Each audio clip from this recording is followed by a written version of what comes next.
Atlantic Television Network, welcome to Global News. First, the highlights. Bayelsa State Government investigate killing of 2 victims. JSS 3 students hacks man to death in Calabar. Tinubu seeks permanent membership in UN General Assembly. Minister calls for global investment in oil sector. Netanyahu's plane takes unusual route to UN summit. Flying Eagles suffer injury blow. Burna Boy names 3 players for football goats.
Bayelsa State Government has ordered the Nigerian police to properly investigate the killing of one Mr. Collins Kuro Mie Ayebaye, an indigene of Beletiama community in Brass local government area of the state, as well as the killing of one Madam Amazige Ayebaye from neighboring Egwema community, also in Brass local government area. A few weeks ago, the 2 were killed by yet-to-be-identified gunmen in the community, which hosts the Brass Fertilizer and Petrochemical Company and the Brass Liquefied Natural Gas Project. And in intercommunal crisis could affect them, the Deputy Governor, Senator Lawrence Eru Japo, gave the directives in a meeting with stakeholders from both communities and security agencies in Yenagoa and condemned the gruesome murder, directed the police and other security agencies to deploy and relocate to the area to forestall further breakdown of law and order in the communities. A statement by his senior special assistant on media, Mr. Dolbara Atasi, said the deputy governor has condoled with the bereaved family while describing the murder of Mr. Collins, popularly known as Lako, as barbaric and provocative, and also appealed to the people of Oguema to remain calm as the state government had swung into action to ensure the suspect identified as Mr. Kina John, who had already been arrested, would face the wrath of the law. Meanwhile, the deputy governor has set up a high-powered delegation to visit Beletiama, Eguema, and Okpoma communities within the week to convey the condolences of the state government to the bereaved families. An angry mob have set a woman ablaze over her alleged attempt to steal a child in Agbaho community, Ogeli, North Local Government area of Delta State, and the child, a 7-year-old boy, was also rescued from the hands of the woman. Eyewitnesses said the deceased suspect was apprehended after the little boy raised an alarm, saying he doesn't know her from anywhere, and when the woman was interrogated by the mob, she couldn't give reasonable answers on how she got the child. The mob beat her to stupor before she was set ablaze, while the people of Abaro community staged a protest over the disappearances and stealing of children in the area. Meanwhile, Delta State Police Public Relations Officer SP Bright Edafe is yet to respond inquiry to the incident. Cross River State Chairman of the People's Democratic Party, Barrister Venatius Ikem, has accused Governor Basi Otu of prioritizing personal interest over the welfare of the masses, alleging his administration focuses on non-essential projects over pressing needs. Barrister Ikem, who disclosed this to newsmen in Calabar, said despite the backdrop of the humongous resources available now, the state continues to struggle in many sectors, adding that when PDP were the ruling party, things like infrastructure development were taken very far, while the economy of the state and efforts at diversifying the economy was very prominent. He alleged Governor Otu's administration lacks vision and fails to deliver democratic dividends despite being in control of local government funds at the grassroots. Junior secondary school students in Ugboro Secondary School in Bekwara local government area of Cross River State, identified as Ogbeche, has hacked a 23-year-old man to death. The incident occurred in Ugboro at the close of school when Ogbeche and another student, whose name was given as Nicholas, were engaged in a fight, and the deceased known as Oshen went to separate them. Eyewitnesses simply identified as Lizzie said, while Oshen was separating the fight, Ogbeche took offense that Oshen was siding his opponent and left the fight to pick a pistol used in pounding fufu and struck Oshen on the head, causing him to collapse. The eyewitness further said Ogbeche has a record of regular fights and sometimes he attacked his fellow students with machete, but there had been no casualty until the Tuesday incident, adding that the assailant was arrested by the police and is currently at the Ogoja prison. Police in Imo State have charged an Owerri-based lawyer, Chinedu Ago, with cyber stalking and defamation of character following 2 opinion articles written by the lawyer criticizing the administration of Governor Hope Uzodinma. Ago was scheduled to be arraigned before the magistrates' court in Owerri on Wednesday, but the case was stalled as chief magistrates in the court were away for an unofficial function. The spokesman for the Imo State Police Command, DSP Henry Okoye, confirmed that Ago would be arraigned for cyber stalking, defamation of character, inciting civil disturbances, and conduct likely to cause a breach of the peace, while Ago, a known critic of Governor Uzodinma's administration, was arrested on Tuesday after honoring a fresh police invitation. His arrest followed the petition by the Imo Democratic Alliance, signed by Umo Koro Mavis Uduchukwu, accusing the lawyer of publishing inciting articles. Several lawyers trudged to court on Wednesday, including the chairman of the Nigerian Bar Association, Owerri branch, Chief Chris Ihe Junge, chairman of the Eastern Bar Forum, Damien Nosike, and a former NBA Owerri chairman, Chief Stanley Imo, senior advocate of Nigeria. And after waiting for hours without proceedings, Nosike informed them that no chief magistrate was available. Anambra State Police Command has foiled the car snatching, diversion of trucks, and also recovered stolen items in separate operations across the state.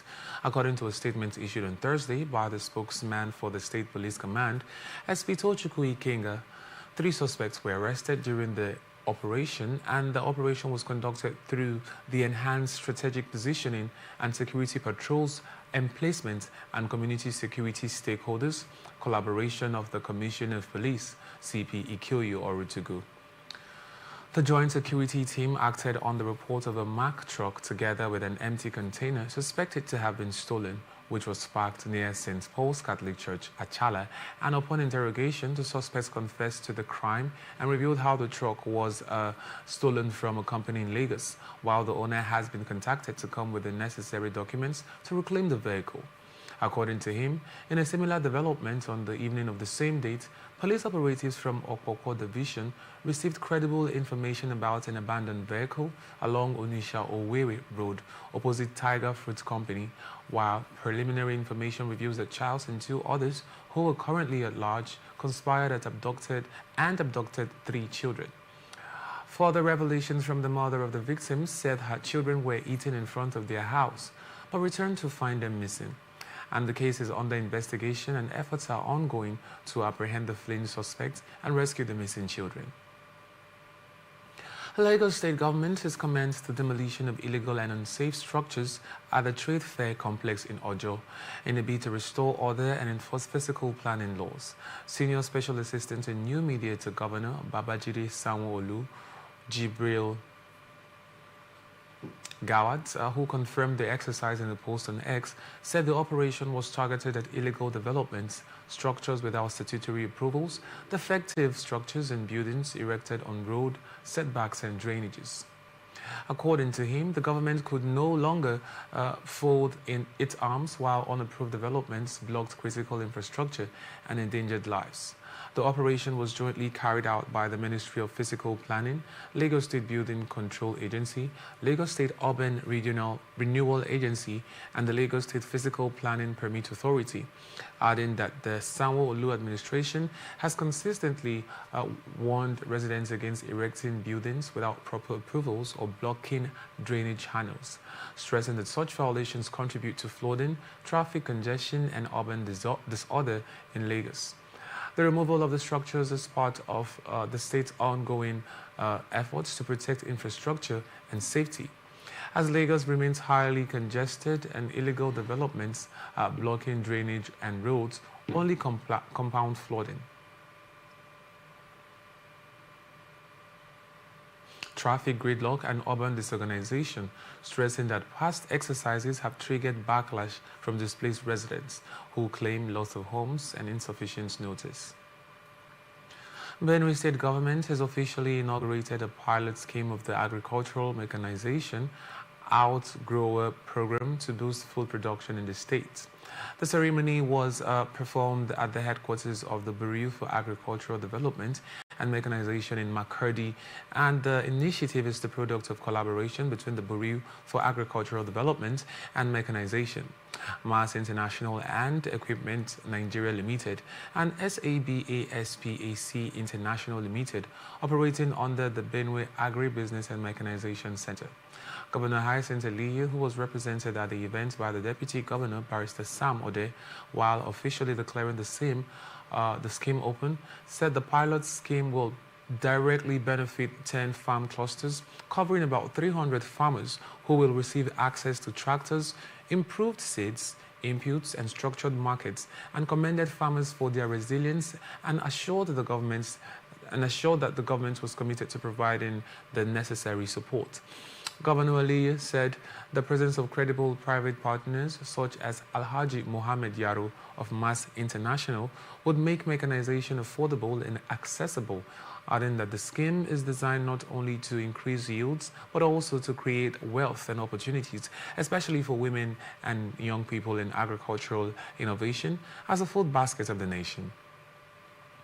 Representatives of Mass International, Alhaji Mohammed Yaro, reaffirmed his company's commitment to supporting the governor's vision to establish a tractor assembly and innovation hub in Benue, a move that is expected to create 5,000 jobs and empower thousands of farmers.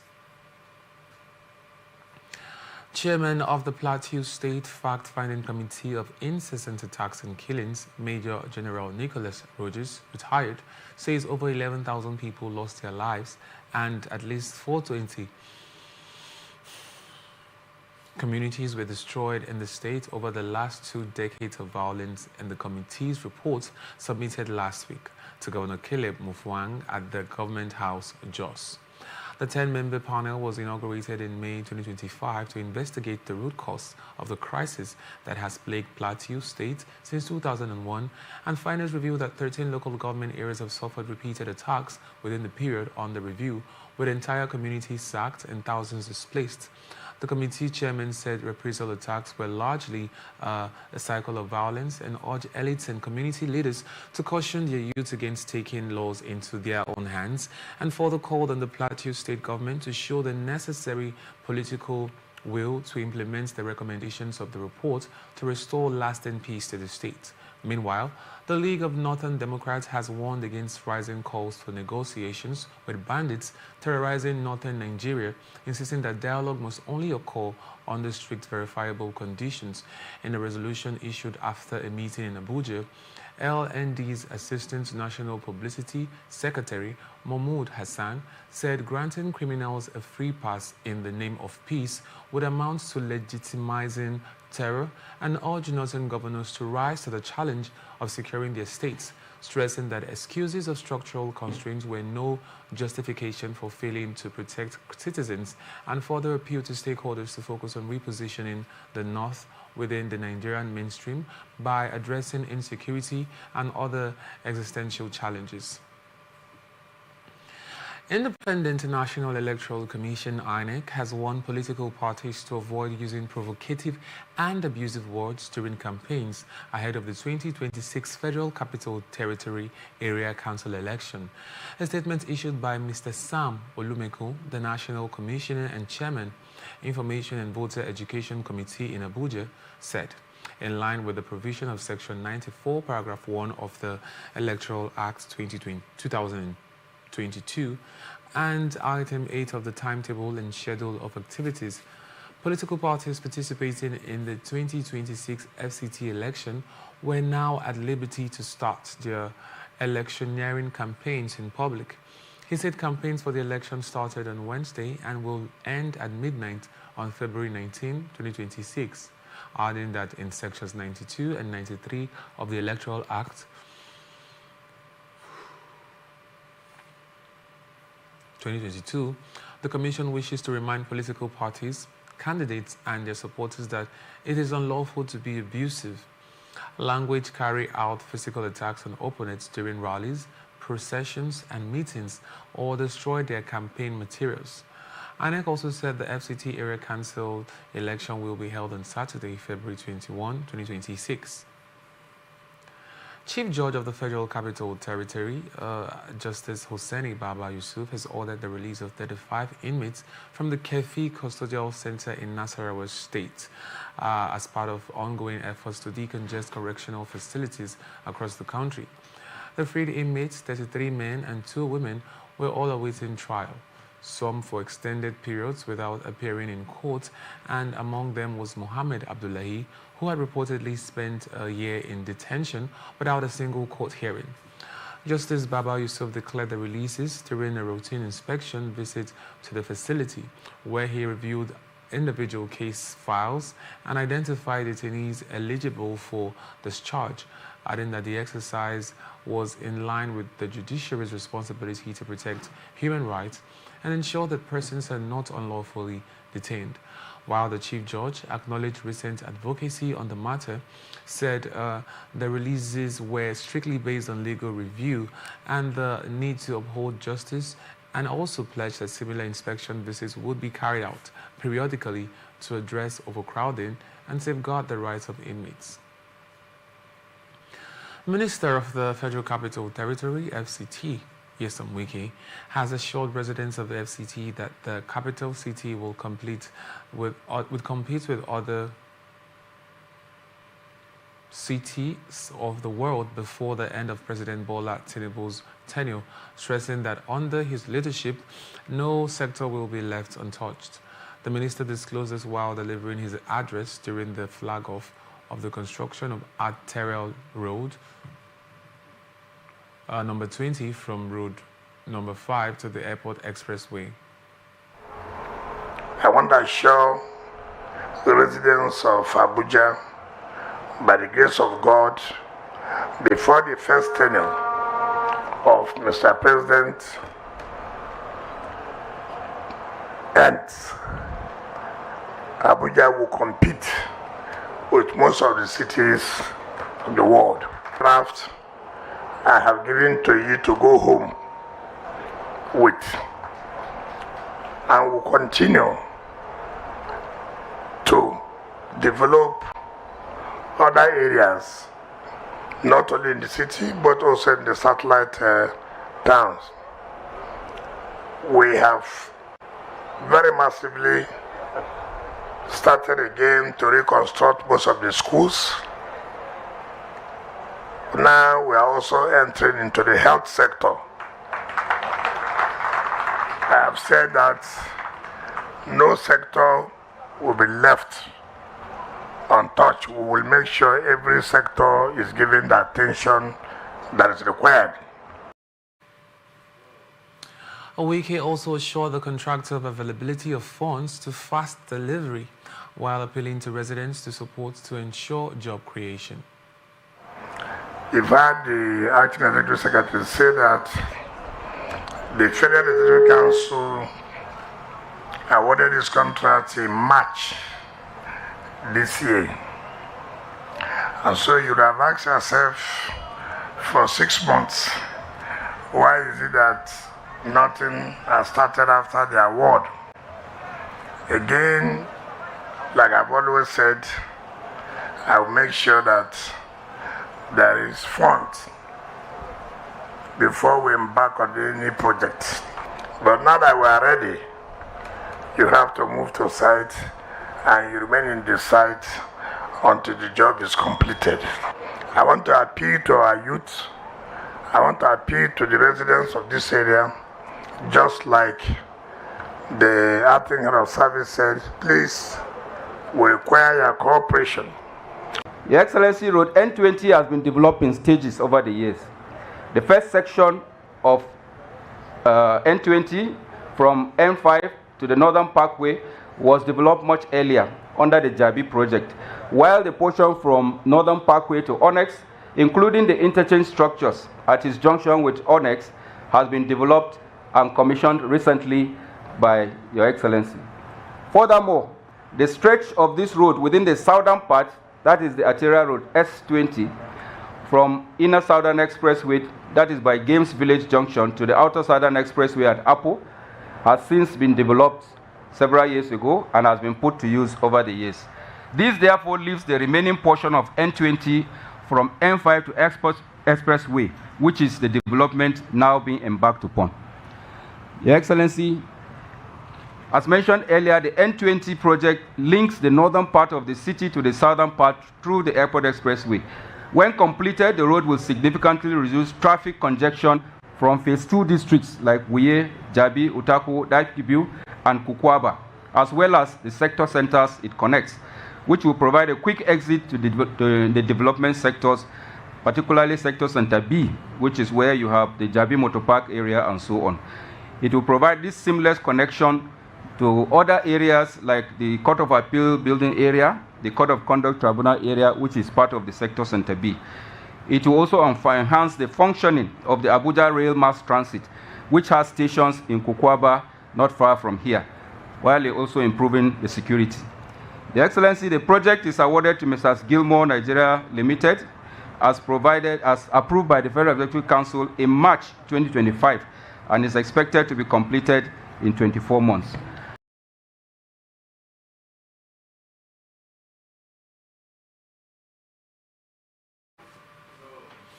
Niger State Judicial Service Commission has disengaged 4 judicial officers for repeatedly failing promotion examinations.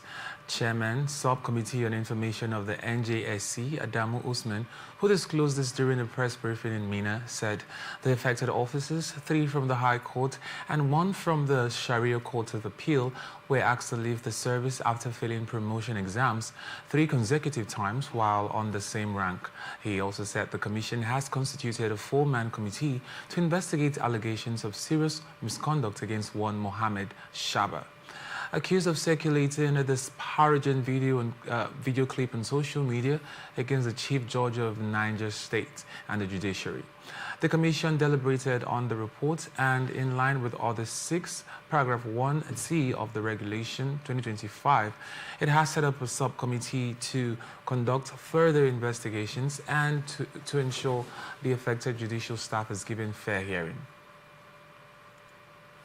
Kaduna State government has expressed concern over the low turnout of citizens in the ongoing voter registration exercise, calling on local government chairmen, traditional institutions, religious leaders, and the media to intensify mobilization efforts. The Commissioner for Information, Ahmed Mayaki, said Governor Uba Sani, as a democratic and inclusive leader, has directed pragmatic steps to ensure greater mobilization of eligible voters for broader participation. Mayaki raised the concern in his opening remarks at a stakeholders meeting convened on Thursday to review challenges facing the exercise and to chart strategies for improved turnout, adding that preliminary reports from the Independent National Electoral Commission indicated that Kaduna State and the Northwest are lagging behind in registration figures. INEC resumed nationwide voter registration earlier this year as part of preparations for the upcoming elections, adding that the exercise, which includes the registration of new voters and the update of existing records, has faced challenges in several states, including inadequate registration machines, limited access to centers, and low public awareness. The commissioner also said the development had already drawn the attention of the federal government, adding that the meeting was deliberately expanded to include council chairmen, traditional rulers, religious leaders, and the media because of their strategic roles in mobilizing citizens across diverse demographics.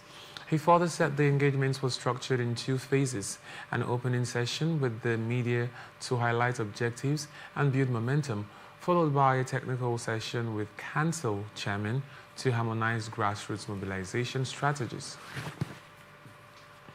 Speaking to journalists at the end of the meeting, Vice Chairman of the Association of Local Governments of Nigeria, Kaduna State Chapter, Dauda Madaki, said the council chairman had decided to approach the exercise like a World Cup tournament, where there would be healthy competition among the local governments. Kaduna State government has sacked 3,488 workers from 34 local government councils and local education authorities after a biometric screening exercise exposed widespread fraud. Governor Diko Rada, who received the committee's report, said the screening covered 50,172 staff out of the 46,380 were verified, while the rest were found with fake credentials, ghost postings, absenteeism, or decline to appear. The report was formally presented at the State Executive Council meeting, where top government officials and members of the Biometric Screening Committee were in attendance. The exercise has created the first ever unified digital database of all local government council and LEA staff in the state's history, while projecting monthly savings of 453.3 million if recommendations are fully implemented. The 10-member committee uncovered falsified birth certificates, underage employment, illegal promotions, and cases where staff positions were sublet to others, and also recovered 4.6 million naira from officers drawing double salaries or collecting pay while on leave of absence. Committee Chairman Abdullahi A. Gare said the exercise also exposed the Education Secretary of Zango, LEA, who allegedly connived with others to insert 24 ghost workers, describing it as a serious breach of trust. while Governor Rather had directed that the findings be turned into a white paper for full implementation, that local governments currently have about $500 million naira saved, which will reach 5.7 billion naira with the committee's findings, stressing that reducing the salary burden will free up more funds to support grassroots development. Kebbi State Police Command says it will commence enforcement of the nationwide tinted glass permit policy on October 2nd, 2025. Police Public Relations Officer Nafiu Abubakar, who disclosed this in a statement, said the exercise will be carried out across the state in line with the directive of the Inspector General of Police, Kayode Egbetoku, and reminded motorists that applications for the permit can still be processed online via the official portal using a National Identification Number (NIN), Bank Verification Number (BVN), or Tax Identification Number (TIN), according to him. The process involves creating an account, verifying details, providing vehicle information, uploading documents, and making payments, and completing biometric capture, adding that applicants are to complete their biometric capturing and vehicle inspection at the State Intelligence Department, Gwandangaji, Burning Kebbi, stressing that biometric capturing is free and warned motorists against patronizing unauthorized agents. The police assured that the enforcement is aimed at promoting transparency, accountability, and public safety on the roads, adding that the enforcement deadline has already been extended 3 times to give motorists time to comply. However, the Nigerian Bar Association (NBA) has opposed, to move and filed a suit against the police alleging corruption in the process and questioning its legal basis, while the association argued the reliance on the Motor Tinted Glass Prohibition Act, a 1991 military decree, may not meet the constitutional standard of being reasonably justifiable in a democratic society. Kano State government has released another 5 billion naira as the 5th batch of payments for gratuities and death benefits owed to retirees and families of deceased civil servants. Governor Abba Kabir Yusuf, who disclosed this at the government house during a symbolic presentation of checks to beneficiaries, said the new payment is part of his administration's efforts to gradually clear the backlog of entitlements, which he promised to settle before the end of his first term in 2027. Governor Yusuf thanked pensioners for their patience and assured them that his government remained committed to ending their long wait for entitlements, adding that pensioners had suffered in the past and were even forced to pay bribes before accessing their benefits. Sokoto State Commissioner for Basic and Secondary Education, Professor Ladan Allah, has directed principals of public secondary schools across the state to suspend the collection of fees with immediate effect.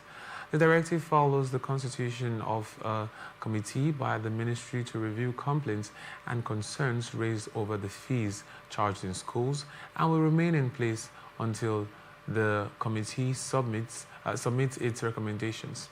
A statement signed by the ministry's public relations officer, Ibrahim Mohammed Iya, the commissioner warned that any principal found violating the directive would face immediate administrative action. You're watching the Global News Atlantic Television Network. We will be back after this break. Please stay with us.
back. This is the Global News and Atlantic Television Network.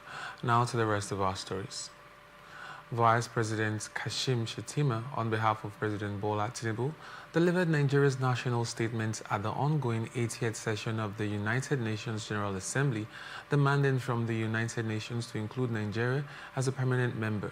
He urged for countries hosting strategic minerals to fairly benefit from them through investment, local processing and job creation, and commended His Excellency Philemon Yang and the Secretary General, His Excellency Antonio Guterres, for their outstanding stewardship and unifying leadership during these extraordinary times.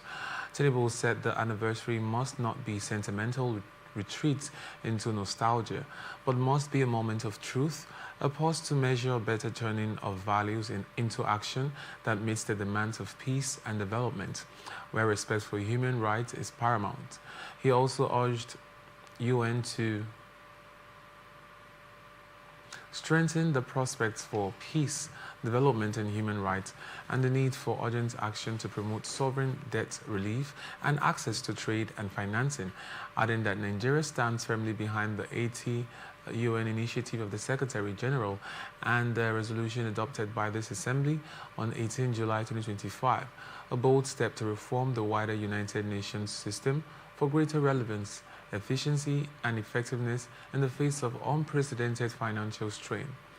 Tinubu further said Nigeria's soldiers and civilians carry a proud legacy and have participated in 51 out of 60 United Nations peacekeeping operations since independence in 1960, partners in Africa to resolve conflicts through the multinational Joint Task Force, adding that Nigeria and Africa have made significant strides in recent years to put the affairs in order towards new opportunities for trade, investment and profit to strengthen the international financial architecture. Tinubu called for a new and binding mechanism to manage sovereign debts, a sort of international court of justice for money that will allow emerging economies to escape the economic straitjacket of primary production of unprocessed exports. Immediate past Rivers State Administrator Vice Admiral Ibok Ete Ibas, retired, has been received by President Bola Tinubu in company with the Minister of Finance and Coordinating Minister of the Economy, Wale Edu, and the Chairman of the Economic and Financial Crimes Commission, Ola Olukoyede. Ibas, who bowed out as Rivers State sole administrator on September 17, after spending 6 months in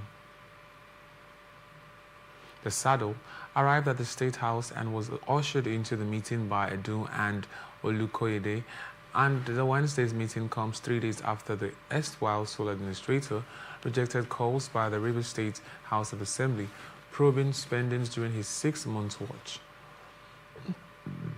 When contacted for comments, media aide to the former Rivers State Administrator, Hector Igbikiowubu, said he was not aware of the meetings, while the Rivers State House of Assembly, presided over by the Speaker, Martin Amehule, had during its first plenary after the end of the emergency rule, said it will investigate the state expenditure during the 6 months of emergency rule. Speaker of the House of Representatives, Honorable Abbas Tajuddin, has assured Nigerians that the House of Representatives will ensure transparency, accountability, and effective implementation of the federal government's Naira for crude oil policy. Speaker, who was represented by the House Minority Leader, Honorable Kingsley Chimba, at the inauguration of the Ad Hoc Committee on the Implementation and Oversight, the policy described the exercise as a crucial step toward strengthening transparency and efficiency in one of Nigeria's most important energy sector initiatives.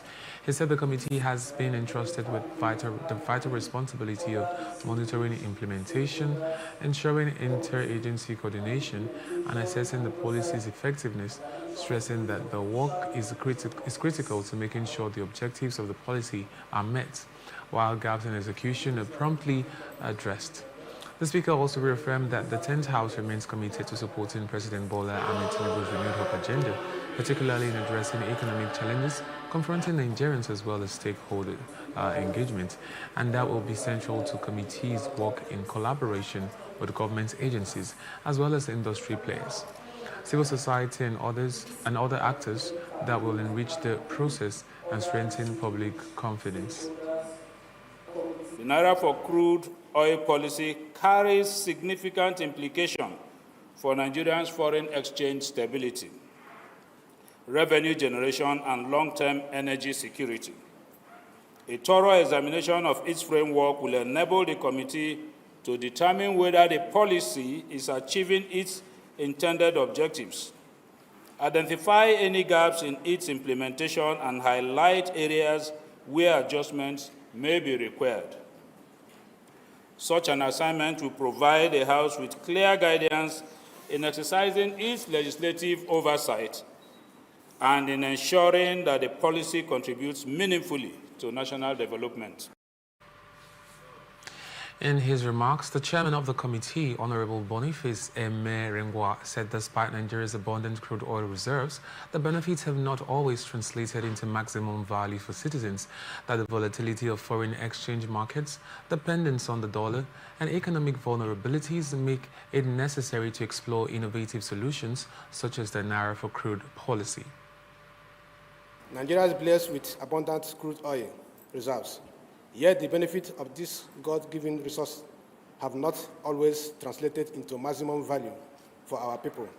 The volatility of the foreign exchange markets, overdependence on the dollar, and persistent challenges facing our economy makes it imperative that we employ innovative ways to strengthen our currency, reduce external vulnerabilities, and secure long-term benefits for Nigerians. We tabled the challenges we are having, especially with respect to, crude, getting feedstock, which is crude. That now, it's not been easy. From the marginal fields we get, we pay in dollar. Our sales, more than 70% is in Naira. You go to the market to source. At the end of the day, are you really in business? It's not everybody that can muster and continue to still be afloat. So my expectation by this invitation tells me that the challenge we tabled before the House Committee on Downstream and Midstream was actually tabled before the House of Reps, which has informed this meeting. And it's a follow-up to hear us as a group, and then for the committee to go back and do what they will do to position us to really be productive and make our own contribution to the economy. A key area of interest to DAPMAN while you're doing your work is the cost build-up, the actual cost at which refineries receive the crude oil that is being sold in the country, because this is a key factor in what the man at the pump gets the price of the fuel that he's buying. We want a situation in which when the man in the street, through transparency and openness in the pricing of crude oil to refinery, is able to, with all the parameters considered, get and assume a guess or even calculate what price of petrol he is getting, so that nobody will accuse any other person of cheating or hiding or doing any other thing.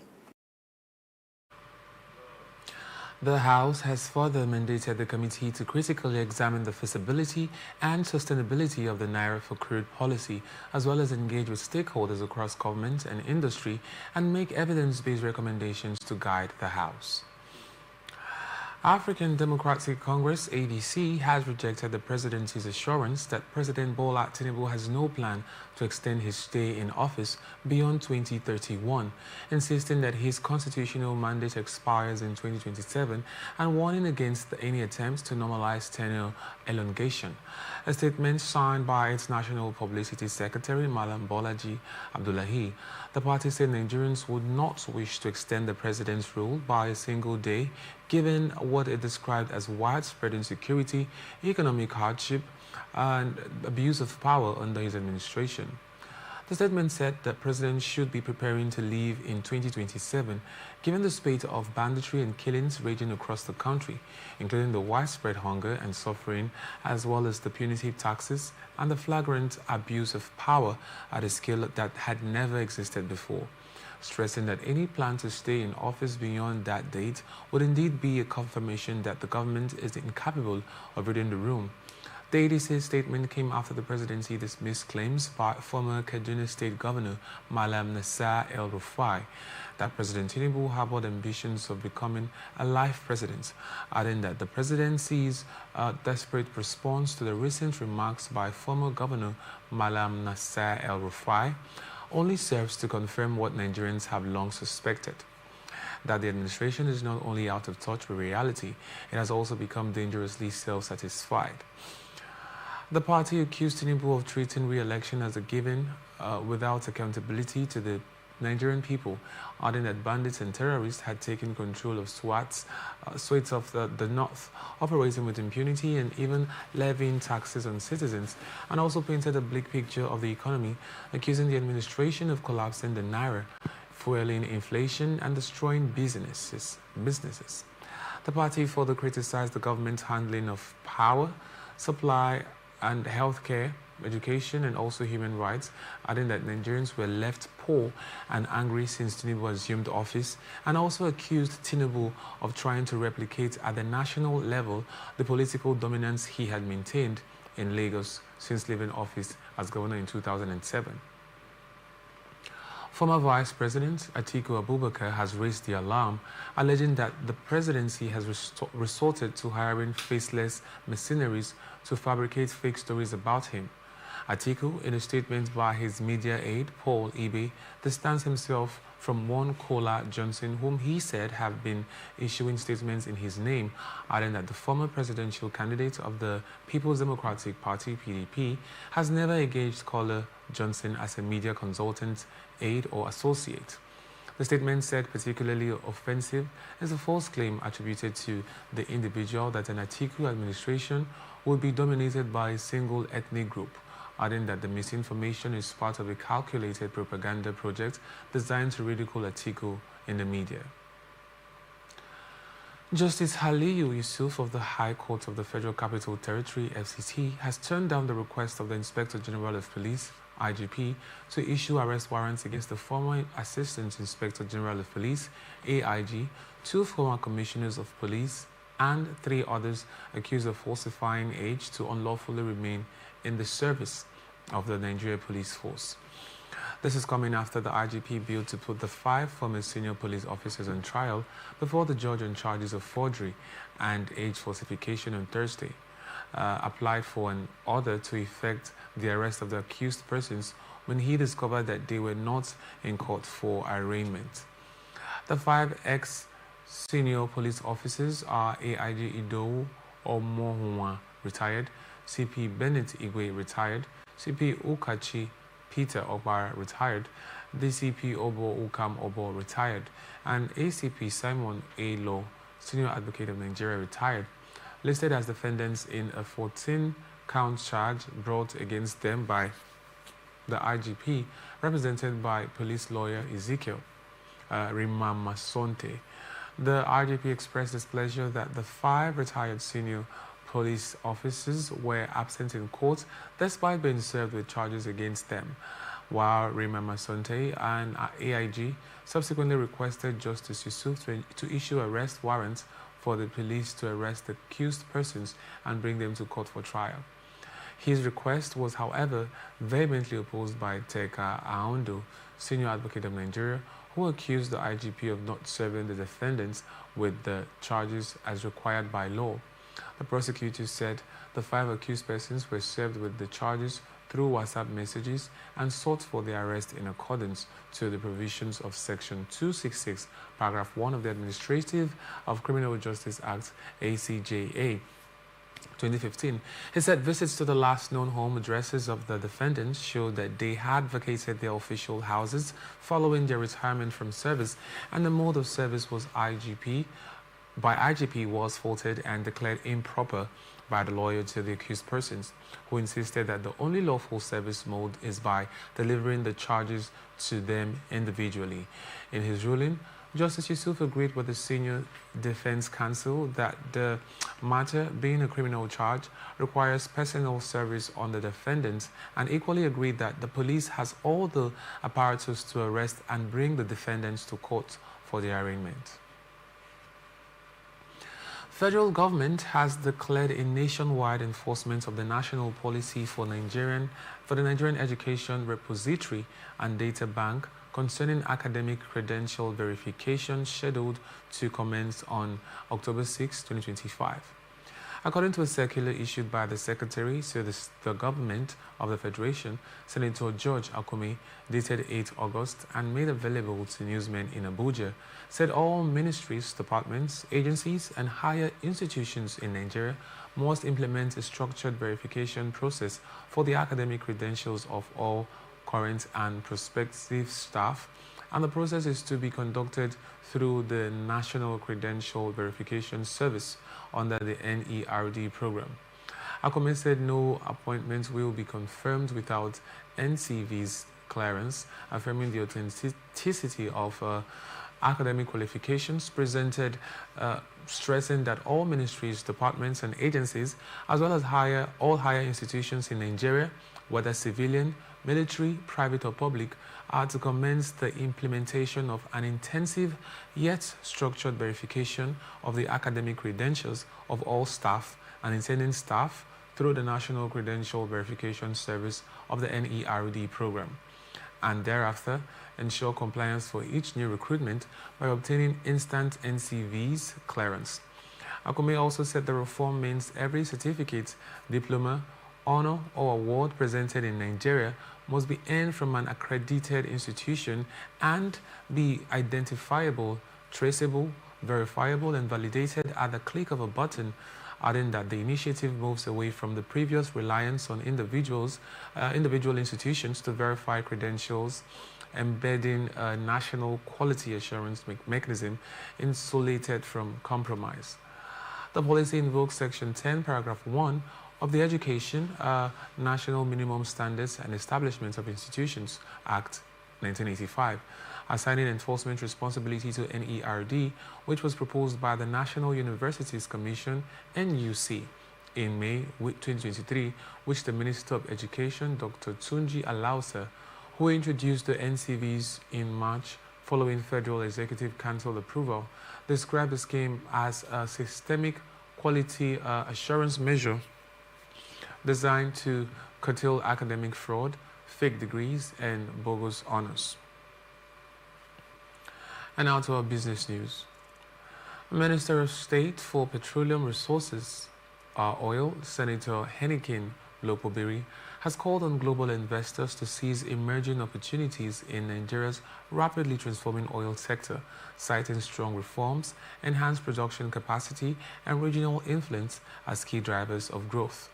Speaking during a keynote remark at the United States, Nigeria Council session on oil sector collaboration, held on the sidelines of the ongoing United Nations General Assembly, UNGA 2025 in New York, Senator Lopobiri highlighted the country's renewed policy focus and expanding market potential, adding that for over 10 years prior to the coming of President Bola Ahmed Tinubu, Nigeria did not have any new investment in the oil sector, but with the reforms, it has created an atmosphere that is globally competitive and attractive, with new investments running into billions of dollars.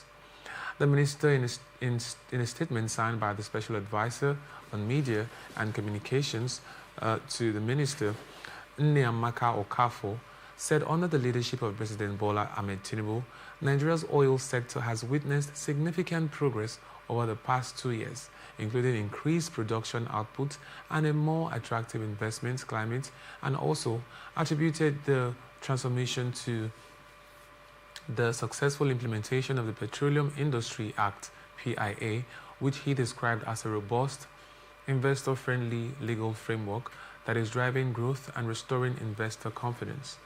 He also stressed on Nigeria's commitment to energy transition efforts, affirming that the country would continue to leverage its fossil fuel reserves to finance its energy mix, while adhering to international climate agreements. National President of the Independent Petroleum Marketers Association of Nigeria, IPMAN, Abubakar Shetima, has appealed to the Depot, and Petroleum Products Marketers Association of Nigeria and the Nigerian Union of Petroleum and Gas and Natural Gas Workers to resolve their worries with the Dangote Petroleum Refinery through dialogue rather than public altercations. Shetima cautioned the two groups against escalating disputes in the media or seeking government intervention, stressing that constructive engagement with Dangote was the best option for the stability of the downstream oil sector. According to him, the oil and gas industry had entered a new phase with the coming on-stream of Africa's largest refinery, adding that stakeholders must embrace change and adapt to market realities, and further reminded the unions that the downstream petroleum sector had been deregulated, leaving no room for restrictions on business operations. This is coming after tensions have been building in recent weeks when DAPMAN accused the Dangote refinery of distorting the petroleum products market through alleged price undercutting, a claim dismissed by the refinery, while Nupeng, which represents oil workers, has also threatened to withdraw services if what it described as anti-labor practices are not addressed. Billionaire businessman and friend to Dangote, Femi Otedola, told DAPMAN to embrace change in the industry, adding that he founded DAPMAN in 2002 with a clear mission to challenge the dominance of the major marketers and give independent depot owners a fair platform to thrive, stressing that the association aimed to fill critical supply gaps left by an inefficient downstream system.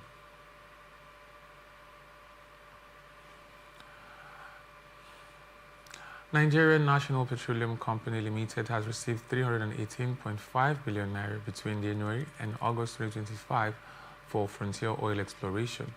A document from the September 2025 Federation Account Allocation Committee meeting said the deductions represent 30% of production sharing contract profits, which are automatically set aside each month for exploration in inland basins. The Petroleum Industry Act 2021 created the Frontier Exploration Fund, which mandates that 30% of profits from NNPC's production sharing contracts be channeled into oil search across underexplored basins, including Anambra, Bida, Dahomey, Sokoto, Chad, and Benue. Regulations also require the Nigerian Upstream Petroleum Regulatory Commission to manage the fund through an escrow account and issue an annual frontier basin exploration and development plan. A statement signed by the Chief Executive of the NUPRC, Benga Komolafe, the document said the outcome of these activities will determine further the risking of assets and exploratory drilling in line with statutory requirements.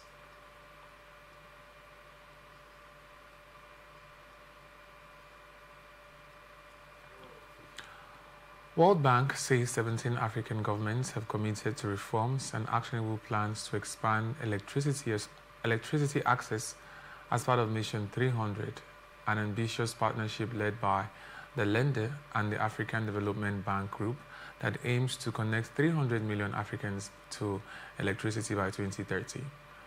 The lender said in a statement that governments from Benin, Botswana, Burundi, Cameroon, Comoros, the Republic of the Congo, Ethiopia, Gambia, Ghana, Guinea, Kenya, Lesotho, Mozambique, Namibia, Sao Tome and Principe, Sierra Leone, and Togo endorsed national energy compacts at the Bloomberg Philanthropies Global Forum. The bank described the compacts as policy blueprints intended to guide public spending, drive reforms, and attract private investment, while serving as a model for the rest of the world. Since the launch of Mission 300, 30 million people have already been connected, with more than 100 million in the pipeline, while African Development Bank Group President Dr. Ould Tah said reliable, affordable power is the fastest multiplier for small and medium enterprises. Agro-processing, digital work, and industrial value addition. The World Bank Group and the African Development Bank Group are working with partners, including the Rockefeller Foundation, Global Energy Alliance for People and Planet, Sustainable Energy for All, and the World Bank's Energy Sector Management Assistance Program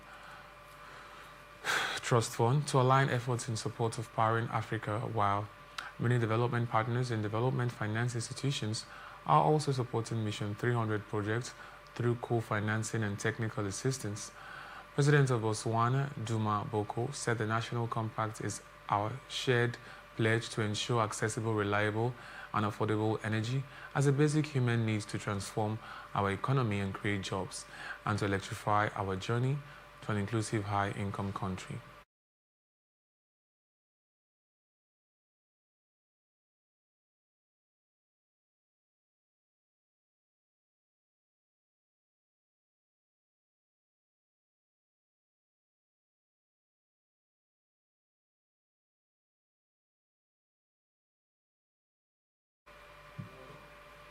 And that's the global news for tonight. Before we go, another look at the major stories. Bayelsa State government investigate killing of 2 victims.